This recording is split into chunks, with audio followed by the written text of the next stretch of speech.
Hey guys, welcome to week 4, assignment 3, video critique. This time around we did panorama images, but more like photo mosaic rather than panorama because they're not perfect side to side, but rather more like a mosaic. They are made up of multiple pieces that, when slotted together some way, make a larger image. So hopefully you found the video included to be helpful, and hopefully, yeah, you did some good stuff here. So this time around, we're going to be looking at Melissa, Guillermo, and Penny's images. So let's get right into it. All right, first up is Melissa. It's looking. Sorry, I didn't scroll all the way back up here after looking at it earlier. All right, so we have this place, which is some sort of, not entirely sure. It's like a building on the water here. But again, you have the right idea here. Rather than, you know, putting your tripod down, starting at the left and just, bang, bang, bang, bang, bang, bang, shooting them all in a row. She sort of has moved it around a little bit, kind of getting some different perspective on things here, to a certain extent. I guess part of it is also that, going from left to right, but what we ended up with here is a really long panorama shot. Oh wait, where did this one? Just maybe that wasn't in. Oh no, it's all the way at the end. I'm trying to figure out where all these are. Anyway, so you can kind of see here too, like if they're not perfectly aligned, you got just a little bit there. That's actually okay, and it's even actually okay. Looks like you maybe cropped in just a little bit. Maybe not. It's okay to have like an uneven edge on these, sort of like this, even more so if you want to. In the past, I've had students who, like, even rather than shooting this, will shoot one that's like a, kind of a square going this way. You can get some really interesting edge effects, when you have some sort of Dutch angles thrown in there and different things. This one doesn't have to really line up perfectly, and you can see, a little bit there that she was doing it. It doesn't have to line up perfectly. It doesn't have to be, it's a mosaic, so it's not. You're not going for the perfect panorama look like we did before, where everything's overlapped by so much percent and everything is just on a real even horizontal plane. We want something a little bit more rough. So you have the two different versions of her final here. I actually really like this. This is a kind of a cool. It's not quite like emulsion edges. It's more like old film edges, like a peel apart. Like back in the day, they used to make these Polaroids, and even up until, within the last 10 years, they finally stopped making them. But where you would have, they were like Polaroids, but you peeled it apart, and actually you could pull out a negative from it too if you wanted. So you had, like, you pulled it out of the camera, and it was like two pieces of paper with your Polaroid print and the negative from that Polaroid print, both inside the paper. So you peel it apart, and you have a negative and an instant print. And anyway, the point is that they sort of have edges like this. I've always kind of been fond of that look. That's a cool look. So yeah, I think I'm gonna say that this is actually a really cool version of this. And I do really like how long and horizontal this is. I feel like it goes well with that. I might even want to. I mean, I might maybe want to see like a black and white version of this, just because I think it's a fairly cool image, and I just like to see anything in black and white. I think unless it's like has like some real strong, like, bright colors in it, or it's like really a lot about color. I always tend to want to see a black and white version just to see what it looks like. I'm not saying that you guys have to do that, like that you have to turn in black and white versions of everything.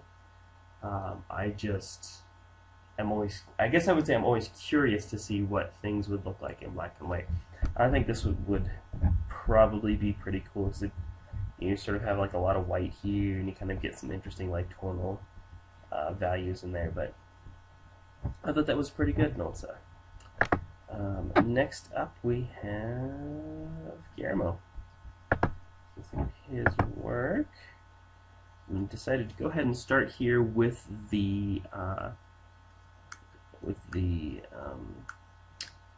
contact sheet, even though the contact sheet's actually kind of in the middle on his assignment. Because again, I kind of wanted to show you, like, he didn't, they're not perfectly aligned from left to right. Like you can see, sort of left here, and then it kind of goes down a little bit, and then sort of kind of goes back up, and then kind of in the middle there.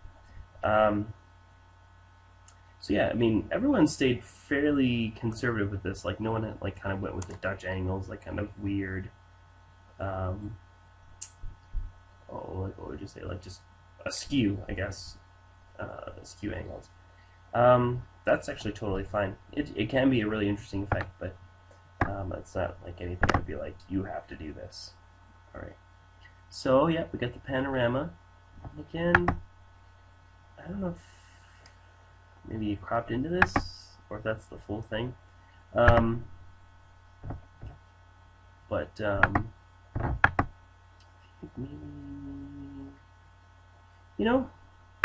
I mean, it's also okay to have like not the tight panorama, but to have like the kind of sort of step down edges, uneven edges. That's okay too.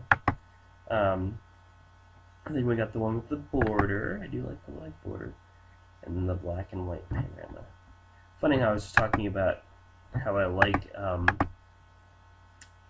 to see versions of things in black and white. I do actually like to see the version of this in black and white, but I think this one actually works a little better in color.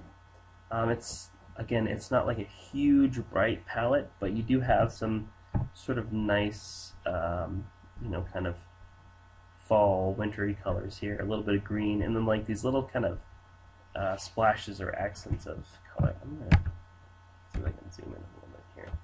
So this kind of fills up the screen a little bit more. A lot of me have gone too far with that.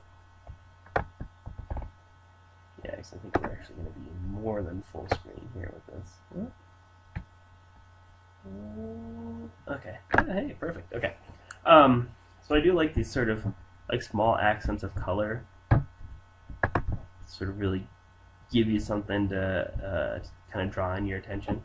I also think that these shadows are nice. Yeah, I like this. It kind of like sort of has some leading lines in here that are like, I feel like my eyes kind of go in here and then goes up, kind of comes back down. So it's sort of like a circular visual element to that I think is kind of cool. But I do like these little bits of color. I feel like they're sort of a nice touch within that image. And then last but not least, let's take a look at Penny's images. Oh, I did start in here, okay. But that was a really bizarre look, but let's start up here at the top. Excuse me. Oh. Pardon me. I'm outside shoveling snow all day. We got 15 inches of snow here, so I'm pretty tired. So here we have a little bit of, this is some kind of a little different perspective on this.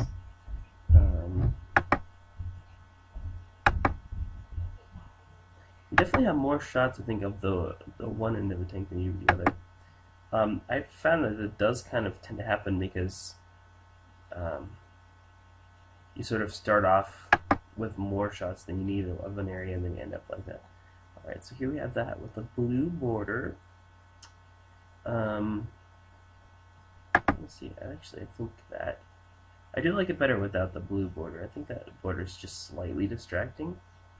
For this one, I think that either the black and white or this kind of fun, like weird polarized or it's split filter one, it's definitely very contrasty.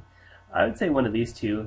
This one because, again, as with the black and white, emphasizes the form and sort of the tonal range, and that's one of the, I think, the nicer elements of this is that you have some really nice kind of shadows in there.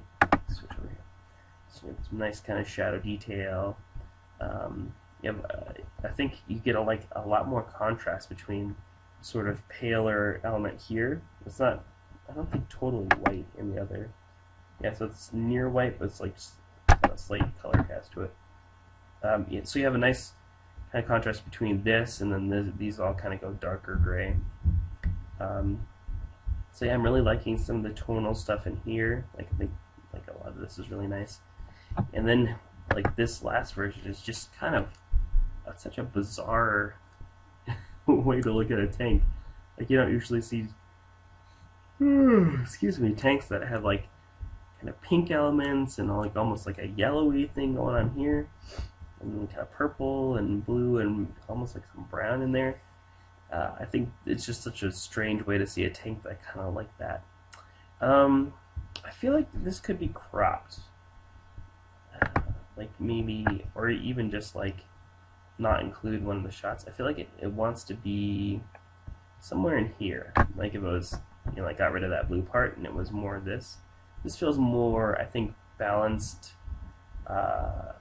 along the horizontal axis. Like this is maybe just a little bit more space than you want on the right. And that might be a matter of, too, like, going back up here to your images that you shot and looking at. So maybe you don't, like, use the one. Yeah, that one's okay. That one's okay. Maybe you don't use this one because it has a little bit more of that sort of element here. But yeah, I think that is, I'm going to say probably black and white, I think, is the best version of this. I also like the cavalry thing here, like, for some reason, you hear like the trumpet, or whatever they play, the bugle, when they do the da-da-da-da-da-da-da-da, they're doing the charge. For some reason I saw like cavalry and I imagined that, and it made me sort of chuckle because you imagine like they're playing that while these tanks are rolling into battle or something. I don't know. But yes, overall I thought you guys all did fairly good work. Excuse me, I'm really tired. Oh my goodness. So I'm gonna go ahead and sign off here. For the word that you should post below, the link to this video to let me know that you watched it, I want you to write tow truck. You know, in my neck of the woods, a lot of people are getting stuck because the snow is real deep. Like I said, 15 inches in the past couple days. So yeah, tow truck. Yeah, they've been cruising around my neighborhood looking for people to pull out of the ditch. All right, I'll see you guys next time.